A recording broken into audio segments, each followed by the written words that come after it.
জয়নগর শিবনাথ শাস্ত্রী সদনে তৃণমূল বিধায়ক বিশ্বনাথ দাসের উপস্থিতিতে হলো আগামী 21শে জুলাইয়ের জন্য প্রস্তুতি সভা। আজ আনুমানিক 3:30 নাগাদ শুরু হয় এই প্রস্তুতি সভা। যে সভায় উপস্থিত ছিলেন জয়নগরের বিধায়ক বিশ্বনাথ দাসের পাশাপাশি জয়নগর 1 নম্বর এবং 2 নম্বর ব্লকের সভাপতি বিশিষ্ট। এছাড়া উপস্থিত ছিলেন অঞ্চল সভাপতি এবং গ্রামের সর্বপ্রধানরা। সর্বশেষে বিশ্বনাথ দাস কি বললেন এই প্রস্তুতি সভা নিয়ে শুনুন।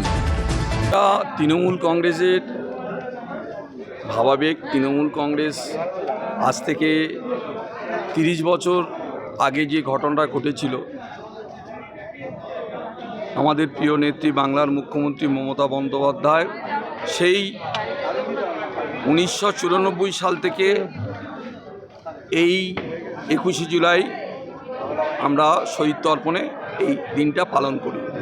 93 ঘটনাটা ঘটেছিল, কিন্তু 94 থেকে আমরা এই দিনটা পালন করে যাচ্ছি।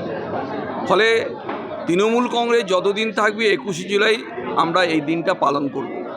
তৃণমূল কংগ্রেসের পরিবারের এটা একটা পার্ট অফ প্রোগ্রাম বলে আমরা মনে করি। কারণ যে 13 জন শহীদ হয়েছে, সেই শহীদ পরিবারের তাদের সমবেদনা জানানো এবং যারা শহীদ হয়েছে তাদের আত্মার শান্তি কামনার জন্য প্রতি বছর আমরা 21শে জুলাই শহীদ স্মরণে আমরা ময়দানে আমরা উপস্থিত হই। তৃণমূল কংগ্রেস যতদিন আছে 21শে জুলাই থাকবে।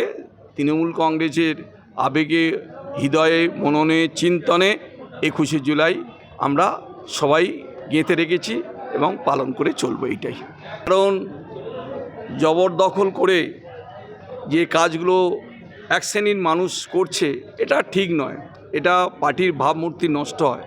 ফলে নেত্রী যার স্ট্যান্ড নিয়েছে সেই স্ট্যান্ড আমার সমর্থন আছে। আমি মনে করি এটা ভালো স্ট্যান্ড নিয়েছে, এটুকু বলা আমার। নতুন করে কিছু বলার নেই। এটা সারা বছর ধরেই আমাদের প্রস্তুতি থাকে। আমরা সারা বছর এই দিনটার জন্য তাকিয়ে থাকি। এটা আমাদের আবেগ।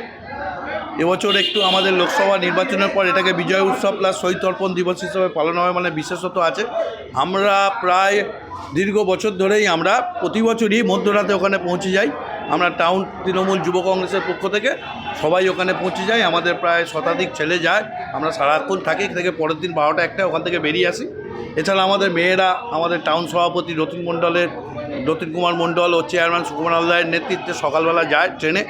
এটা আমাদের কাছে একটা আবেগের দিন এবং আমরা প্রতি বছরই এই দিনটাকে বিশেষভাবে পালন করি এবং আমরা শুধু মুখে পালন করি না, আমাদের মনে সেই দিনটার কথা ভেসে ওঠে এবং আমরা স্বেচ্ছাচারী কেন্দ্র সরকারের বিরুদ্ধে আন্দোলনের শক্তি এই দিনটা থেকে পাই আরও বেশি। যেভাবে যে সংখ্যক লোক দিদি ডাকে, যে সংখ্যক লোক নিয়ে যাওয়া সম্ভব জয়নগর থেকে, সেই চেষ্টাই বিশেষভাবে করব। ওনার একটাই কথা এক্ষুনি শুনলেন যে আমাদের মিটিংয়ে, যে উনি কারো কোনো হারাম খান না, হালাল খান। তাহলে ওনার নিজস্ব যেটুকুনি রোজগার, বই লিখে এঁকে যেভাবে খান, ওনার নিজস্ব মানুষের উন্নতির চেষ্টা করেন বলেই আশা করছি আরও উনি করবেন। ওনার উন্নতির চেষ্টা আছে, উনি আমাদের প্রতিটা মানুষের প্রতি ওনার আবেগ আছে। এই জন্যেই মানুষ উন্নতি করার চেষ্টা করবেন, উনি আরও করবেন, এগিয়ে যাবেন, আর আমরা ওনার পাশে আছি। ZP 40 মেম্বার বন্দনা লস্কর।